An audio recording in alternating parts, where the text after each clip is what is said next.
Dr. Trevor Ngwane. Dr. Ngwane, thank you so much for your time this afternoon and obviously for waiting for that update in Diepsloot to happen. Thank you so much and welcome on the show. Thank you very much, Unati. Dr. Ngwane, perhaps let's start here. What do you make of the situation that is currently unfolding in Diepsloot, and what do you really think is behind these protests, especially after you've listened to the briefing by Ministers Aaron Motsoaledi as well as Bheki Cele, who are there essentially to calm the situation in the area? Well, basically in Diepsloot, it is xenophobic violence. It is xenophobic murder. It is the passing in of Operation Dudula people to instigate and incite violence. And that poor man, Elvis Nyati, paid with his life. He was burnt to death. That is why now we see Minister Bheki Cele, the Premier and Minister Motsoaledi in Diepsloot. The fact of the matter is that crime is just a cover-up, it's an excuse. You know, they don't want to come out clear and call it what it is. You know, the targeting of immigrants from, you know, Africa, north of the Limpopo, attacking them, blaming them, scapegoating them for the problems that are faced by South Africa. That is what I think is happening, Unat.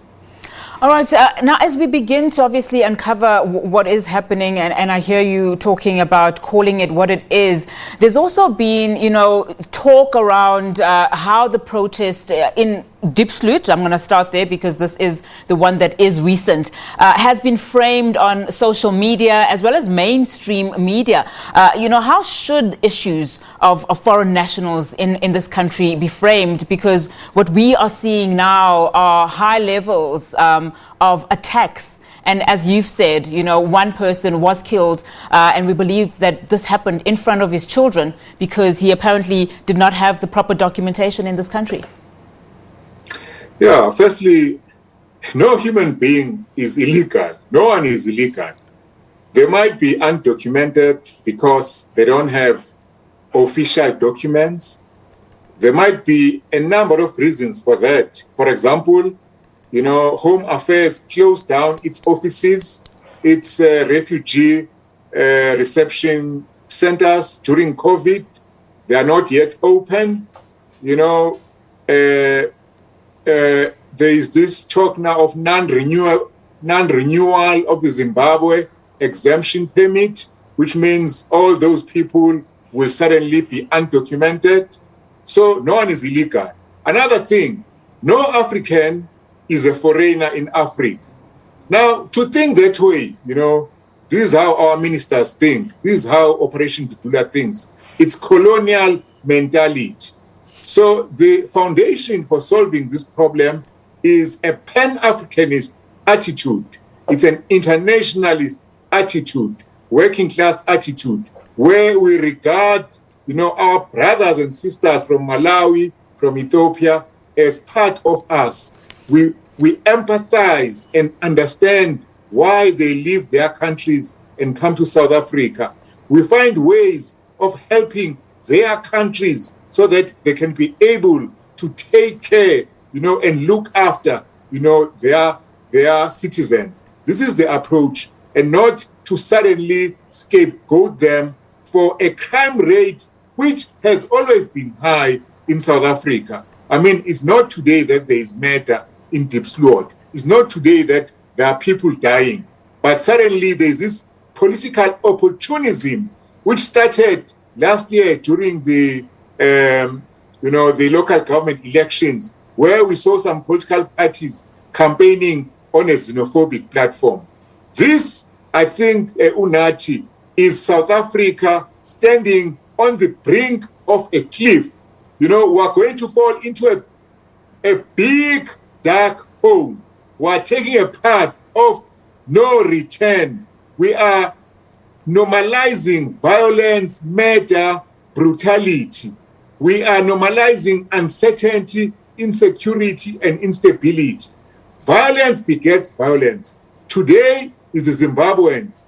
Tomorrow it will be Zulus. Tomorrow, we comrades, we on the left, we know that soon we socialists will also be targeted by these people who attack people in broad daylight without being called to order by the government of the ANC. Dr. Ngwane, how then does government, I would assume they would then have to take the lead, begin to have a Pan-Africanist approach, with South Africans that are calling this criminal activities and therefore justifying why they would want to kick out those so-called foreigners who don't have proper documentations in the country. And then you have what is currently happening in Diepsloot now, where you have a deployment of police officers for 3 months, as well as immigration officials for 3 months. That is currently what government is putting out there as a solution at the moment. When will this conversation that you speak of, this approach of a Pan-Africanist view happen? Yeah, in leadership of the country is the ANC government. I was in the ANC myself. Let me tell you what I learned about ANC government leaders. They are cowards. Can you see? Yeah. They are irresponsible. Already, they're in Diepsloot. They had a meeting with the community. But what did they do? They excluded a representative of the Zimbabwean community who came there by invitation by the community to attend the meeting. Some howlers, some Operation Tudula types said they didn't want any foreigners in their meeting. Can you see? So what were they discussing behind closed doors when the person who has died is a Zimbabwean? How can they discuss the fate of Zimbabweans in South Africa without the Zimbabweans? So these ANC government leaders, that minister there, Tele and Mtswaledi, they are playing a dangerous double game. For example, Tele himself, even Mtswaledi, why do they combine raids to fight crime with raids to detect and arrest and deport immigrants? So this is the game they're playing. They're actually, playing a populist game, trying to gain some political mileage from what I think is a road to actually genocide. So they are wrong. They are being irresponsible. You talk about these government officials. Of course, also the conversation has also been about political parties themselves seemingly playing up this anti-foreign sentiments. What responsibility do they then have in terms of, starting to have conversations in communities where people are actually saying enough is enough and are actually placing a historic problem like crime, in the hands of foreign nationals?